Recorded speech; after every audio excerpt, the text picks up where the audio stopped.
के रूप में अवधि का उदय और विकास। अर्धमागधी अवभरण से पूर्वी हिंदी का विकास हुआ।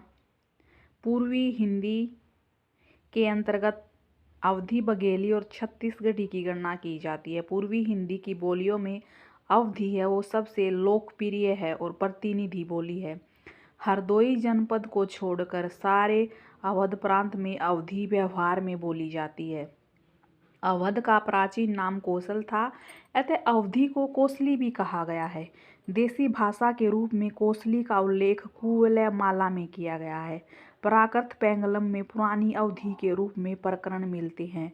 दामोदर पंडित ने उक्ति व्यक्ति प्रकरण की रचना 12वीं शताब्दी के प्रथमार्ध में की थी। उक्ति व्यक्ति प्रकरण की रचना का प्रमुख उद्देश्य राजकुमारों को अवधी यानी कि कोसली के माध्यम से भाषा का ज्ञान देना था।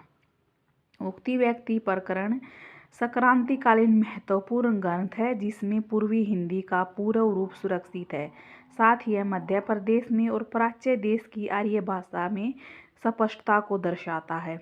अवधी की उत्पत्ति अन्य भारतीय भाषाओं की तरह 1000 से 1100 के आसपास हुई। अवधी के विकास को 3 कालों में बांटा जाता है, आदिकाल, फिर है मध्यकाल और उसके बाद आधुनिक काल। उसके बाद आते हैं अवधी के एक क्षेत्र। अवधी कहाँ पर बोली जाती है? अवधी बोली जाती है फैजाबाद। फैजाबाद में जिले हैं सुल्तानपुर, बाराबांकी, अम्बेडकर नगर, छत्रपति साहूजी महाराज नगर, लखनऊ।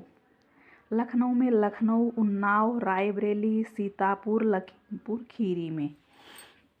उसके बाद इलाहाबाद में, फतेहपुर में, प्रतापगढ़ और कौशाम्बी में, देवीपाटन में, बलरामपुर में, श्रावस्ती में, गोंडा में, बहराइच में, वाराणसी में, जौनपुर में, केराकत में, तहसील को छोड़कर मिर्जापुर, चुनार एवं दूधी तहसील छोड़कर, बस्ती जिले के हरिया तहसील में।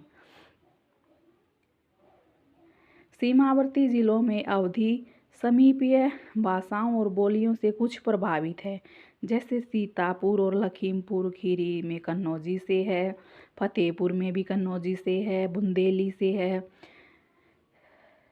इलाहाबाद के पूर्वी दक्षिणी भाग में भोजपुरी से, बघेली से, जौनपुर, मिर्जापुर, बस्ती जिलों की अवधी भोजपुरी से प्रभावित है। परंतु जो संपूर्ण अवधीय क्षेत्र की भाषा में व्याकरणिक एक रूपता है। भारत के बाहर फिजी में, त्रिनिदाद, गुयाना, मॉरिशस, मुंबई में ये बोली जाती है।